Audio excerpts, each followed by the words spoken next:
എടാ നീ പറഞ്ഞല്ലോ അവള് പെങ്ങളാണെന്ന് അവൻ പെങ്ങളാണെന്ന് പെങ്ങളല്ല. ഹായ് ഗൈസ്, അപ്പോൾ നമ്മൾ ബിഗ് ബോസിൻ്റെ റിവ്യൂ ആയിട്ട് വന്നിരിക്കുകയാണ്. നമ്മൾക്കിപ്പോൾ കുറച്ച് ദിവസമായിരുന്നു ഇട്ടിട്ട്, കാരണം ആരും അങ്ങനെ കയറി കാണാറില്ല, അതുകൊണ്ടാണ്. എന്നാലും ഞാൻ ഇടാൻ കുറച്ച് പേര് പറഞ്ഞുകൊണ്ട് മാത്രം ഇടുവാണേ. അപ്പം ഇന്നലത്തെ എപ്പിസോഡ്, അതായത് ഡേ 5 അല്ലെങ്കിൽ എപ്പിസോഡ് 6.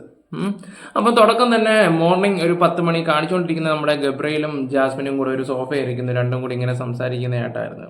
അപ്പോൾ അത് കാണിക്കുന്നതെന്ന് വെച്ചാൽ എടാ ഞാൻ എന്താ ഗബ്രിയേൽ ചോദിക്കുകയുണ്ടായി, നീ ഇല്ലായിരുന്നെങ്കിൽ എന്താ സോറി ഞാൻ ഈ ബിഗ് ബോസിൽ ഔട്ടായ നീ എന്ത് ചെയ്യും? അപ്പോൾ ഞാനും ഇതിനെക്കുറിച്ച് ആലോചിച്ചിട്ടൊക്കെ ഉണ്ടായിരുന്നു. നീ ഇല്ലാതെ നീ ഭയങ്കര ബോറായി പോകാനെ, അങ്ങനെയാണ് മറ്റേയാണ് മാടയാണ് ചക്കയാണെന്നൊക്കെ പറഞ്ഞുകൊണ്ടിരിക്കുമ്പോൾ നമ്മുടെ രതീഷേട്ടൻ കയറി വരുന്നുണ്ട്. രതീഷേട്ടൻ വന്നിട്ട്, കാരണം ഈ സംസാരം തന്നെ 10 മണിക്ക് തുടങ്ങിയ സംസാരം 12 മണിയായി. രതീഷേട്ടൻ കയറി ഇങ്ങോട്ട് വന്നിട്ട് നമ്മളോടൊക്കെ ഒന്ന് മിണ്ടണേ എന്നുള്ള രീതി സംസാരിക്കാൻ കണ്ടു ചെയ്ത്. അപ്പോൾ അതിൻ്റെ ഒരു ക്ലിപ്പ് ഞാൻ വെച്ചുതരാം, പിന്നീട് ഉണ്ടായത് എന്താണെന്ന് അപ്പം മനസ്സിലാവും. ആ പെങ്ങളല്ലേ നിന്റെ? ഫ്രണ്ട് ആയിക്കോട്ടെ, അല്ല ആങ്ങളാ ഫ്രണ്ട്. എടാ നീ പറഞ്ഞല്ലോ അവള് പെങ്ങളാണെന്ന് അവൻ പെങ്ങളാണെന്ന് പെങ്ങളല്ലേ, സോറി ആങ്ങളാണെന്ന് പറഞ്ഞല്ലോ. നീ ഇങ്ങനെ ചൂടാവല്ലേ? ഗബ്രി നിന്റെ ആങ്ങളെയാണ് എന്ന് മുമ്പ് പറഞ്ഞു. പ്രശ്നം കണ്ടല്ലോ, ഇത് കണ്ടപ്പോഴത്തേക്ക് സ്വാഭാവികം. ഇപ്പൊ രതീഷ് വന്ന് നോക്കുമ്പോൾ പുലർച്ചെ 2 മണി 4 മണിയൊക്കെ ആകുമ്പോൾ എല്ലാവരും സംസാരിച്ചിരിക്കുന്നത്. അപ്പോൾ ഇവരുടെയൊക്കെ വിചാരം ലവ് പരിപാടി വല്ലതും ആയിരിക്കും. അപ്പോൾ ഇവർ ഭയങ്കര ഫ്രണ്ട്സാണ്, ഫ്രണ്ട്സ്. പിന്നെ ഗബ്രിയേൻ്റെയും ഈ കോംബോ കാണാൻ ഇഷ്ടപ്പെടാൻ ഒരുപാട് ആൾക്കാരുണ്ട് കേട്ടോ, അത് വേറെ കാര്യം. പക്ഷേ ഇവരുടെ ഇടയിൽ അങ്ങനൊന്നും ഇല്ല കേട്ടോ. നമ്മൾ പ്രേക്ഷകരായി മണ്ടന്മാരാവുന്നത്, സോറി തെറ്റിദ്ധരിക്കുന്നത്. നമ്മളെന്തിനും ആവശ്യമില്ലാത്ത കാര്യങ്ങൾ ചിന്തിക്കണം. അവർ തമ്മിൽ ഒരു കോംബോ ഇല്ല, ഒരു കോപ്പും ഇല്ല. വെറുതെ എന്തിനാ? സത്യമായിട്ടും ഇല്ല, ഞാൻ ക്ലിപ്പ് വെക്കത്തേ ഇല്ല. നിങ്ങൾ സത്യമായിട്ട് അവരുടെ ഇടയിൽ ഒന്നുമില്ല കേട്ടോ, നമ്മൾ വെറുതെ തെറ്റിദ്ധരിക്കുന്നേ.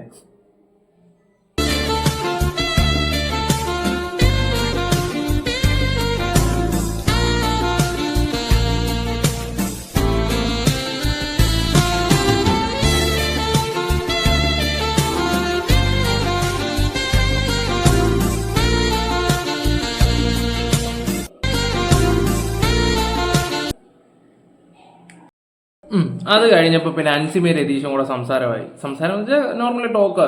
രതീഷ് ഒരു സ്ത്രീയാണെന്ന് തോന്നുന്നു, എന്താ നീ ഇടയ്ക്ക് എന്നെ കെട്ടിപ്പിടിക്കുകയുണ്ടായി. അപ്പം അതിൻ്റെ അർത്ഥം വേറെ രീതി എന്നുള്ള രീതിയിലാണ്. കാരണം ഇടയ്ക്ക് സുരേഷും ജാൻമോണിയാന്ന് തോന്നുന്നു തമ്മിൽ കെട്ടിപ്പിടിച്ചപ്പോൾ സുരേഷ് ഒരുപാട് പ്രശ്നം ഉണ്ടാക്കിയായിരുന്നല്ലോ. സുരേഷും പോട്ടെ, രതീഷ് ഒരുപാട് പ്രശ്നം ഉണ്ടാക്കില്ല. എൻ്റെ ഭാര്യ കാണും, എനിക്ക് കുട്ടികളുണ്ട്, അങ്ങനെയാണ് മറ്റേതാണ് മാടയാണ് ചക്കയാണ് എന്നുള്ള രീതിയിൽ. അപ്പം സുരേഷിൻ്റെ കാര്യം അയാൾ ഒരു നോർമൽ രീതിയിൽ സംസാരിച്ചത് അൻസിബയുടെ മൈൻഡില്ല, അതൊരു മറ്റേ രീതിയിലായിപ്പോയി. അതിലോട്ട് നമുക്ക് വരാം. അതങ്ങനായി. അത് കഴിഞ്ഞ് കുറച്ചു നേരം കഴിഞ്ഞപ്പോൾ സുരേഷ് എൻ്റെ മോതിരം കാണുന്നില്ല, എൻ്റെ പൊന്നു മോതിരം തപ്പി. പിന്നെ എല്ലാവരും അങ്ങോട്ടും ഇങ്ങോട്ടും മോതിരം നടക്കുന്നത്.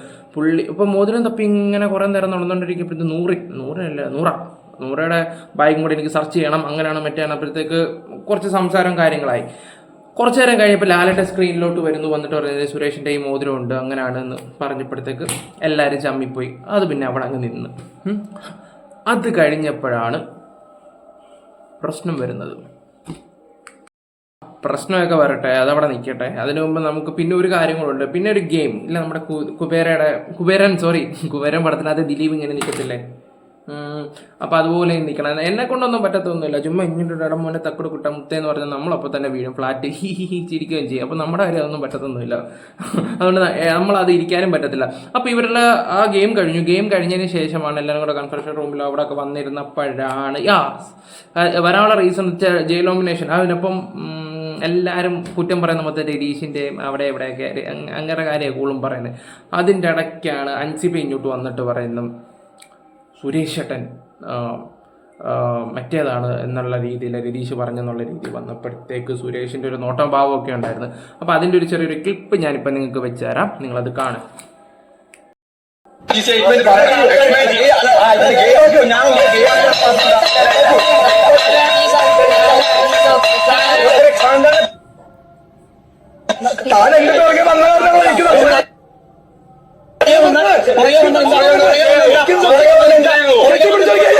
അപ്പം നിങ്ങൾ കേട്ടല്ലോ. അപ്പോൾ ഇത് ന്യായം വെച്ച് നോക്കുകയാണെങ്കിൽ സുരേഷിന്റെ ഭാഗത്ത് ന്യായമുണ്ട്. ഇത് കേട്ട് വെച്ച് നോക്കുമ്പോൾ പുള്ളി റിയാക്ട് കാര്യങ്ങളൊക്കെ ചെയ്തു. അങ്ങനെ വഴക്കായി കഴിഞ്ഞപ്പോൾ ബിഗ് ബോസ് റൂമിൽ വിളിച്ചിട്ട് പറഞ്ഞ്, അപ്പോഴത്തേക്ക് രതീഷും കൊണ്ട് കരയാൻ തുടങ്ങി.